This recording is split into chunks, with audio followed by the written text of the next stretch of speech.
அன்பு நண்பர்களே, அனைவருக்கும் அன்னை சமையல் உமாவின் அன்பான வணக்கங்கள். இன்னைக்கு அன்னை சமையல்ல பார்க்க போறது கருப்பு உளுந்து இட்லி மிளகாய் பொடி. வாங்க எப்படி செய்யறதுன்னு பார்க்கலாம். முதல்ல ஒரு கப் கருப்பு உளுந்து சேர்த்துக்கலாம்.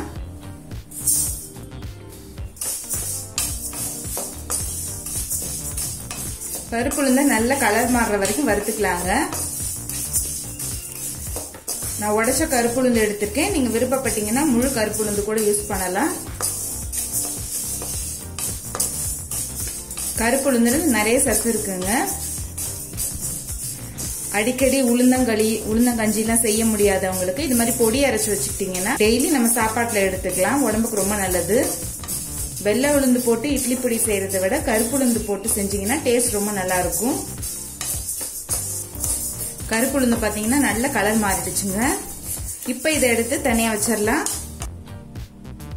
அடுத்தது 15 காஞ்ச மிளகாய் சேர்த்துக்கலாம்.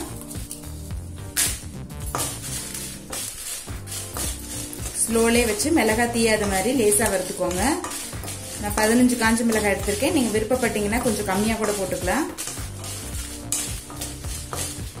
மிளகாய நல்லா வறுத்தாச்சுங்க. இப்ப இதை எடுத்து தனியா வச்சிடலாம். அடுத்தது ஒரு கைப்பிடி அளவு கருவேப்பிலை சேர்த்துக்கலாம். கருவேப்பிலையை நல்லா கழுவிடுங்க. அதுக்கப்புறம் கொஞ்ச நேரம் காய வச்சிங்கன்னா போதும். அதுக்கப்புறம் சேர்த்துக்கலாம். கருவேப்பிலையை நல்லா வறுத்துருங்க.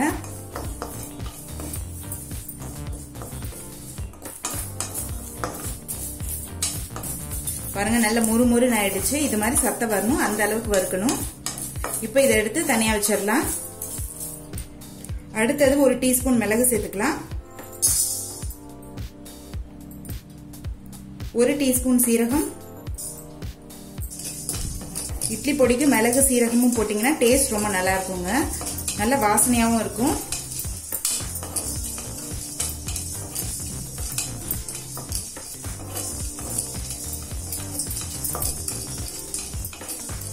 மிளகையும் சீரகத்தையும் நல்லா வறுத்தாச்சுங்க. இப்ப இதை எடுத்து தனியா வச்சிடலாம்.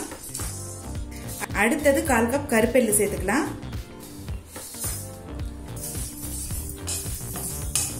எல்லாம் நல்லா வறுத்துக்கலாங்க. இப்ப எல்லாம் நல்லா வறுத்தாச்சுங்க. இப்ப இதை எடுத்து தனியா வச்சிடலாம். இப்ப கடாயில கொஞ்சமா எண்ணெய் சேர்த்துக்கலாங்க. இப்ப கட்டி பெருங்காயத்தை கொஞ்சமா சேர்த்துக்கலாம். நீங்க இட்லி பொடிக்கு கட்டி பெருங்காயம் போட்டீங்கன்னா நல்லா வாசனையா இருக்குங்க. இப்ப பெருங்காயத்தை நல்லா வதக்கியாச்சுங்க. இப்ப இதை எடுத்து தனியா வச்சிடலாம். எல்லாத்தையும் இப்ப வறுத்தாச்சுங்க. தேவையான அளவு உப்பு சேர்த்துக்கோங்க.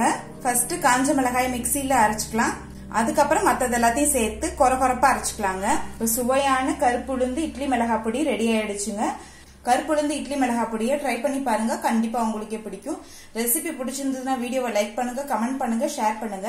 இதுவரைக்கும் அன்னை சமையல் சேனலை சப்ஸ்கிரைப் பண்ணலன்னா சப்ஸ்கிரைப் பண்ணுங்க. தேங்க்யூ.